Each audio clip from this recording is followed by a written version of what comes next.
देखंतु सरकार बड़ घोषणा पेंशन पाइबे सुभद्रा हिताधिकारी 2 लाख रु ऊर्ध्व हेबे उपकृत।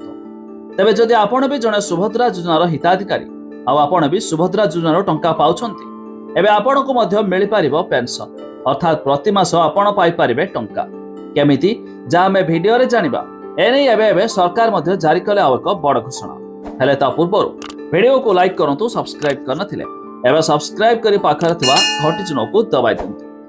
देखंतु 60 वर्ष होइतिले सुभद्रा हिताधिकारी को मिलिबो पेंशन एमबीपीवाई एनएसएपी रे हिताधिकारी को ए नै अंतर्भुक्त करा जिवो। 60 वर्ष पर हिताधिकारी को एथिरे आवेदन करिबा को पड़िबो। अधिक वयस्क एवं दुर्बल लोकन को अधिक प्राथमिकता दिया जिवो बोली कहिसंती प्रभाती परिडा।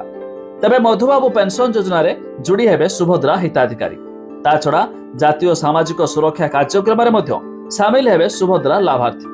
तेबे सुभद्रा योजनार पूर्वतन हिताधिकारी को अंतर्भुक्त करने को ए चिठी होइछि।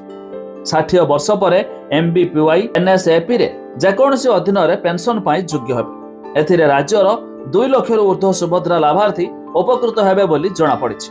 तेबे जदि आपण भी सुभद्रा योजनार टंका पाउछंती आपणक बयस 60 वर्ष पहुंची जाइछि तेबे जानि रखंतु एबे आपण मध्य प्रति मास आकार रे पेंशन पाया पई होउछंती योग्य अर्थात आपण एबे प्रति मास पाई पारिबे पेंशन एने सरकार जारी कले आव एक बड़ घोषणा।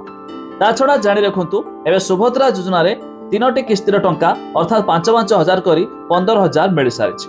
हेले अनेक हिताधिकारी अछंती जो माने टंका पाइ नाथि तेबे सेमानकु खूब शीघ्र शामिल करा जिवो अर्थात एबे मध्य अभियोग पोर्टाल आरंभ होइछि जहा जरिया रे आपण मध्य अभियोग करि पारिबे। तबे वेबसाइट रो लिंक आमे डिस्क्रिप्शन लो देइछु आपण माने जाय मध्य चेक करि पारिबे।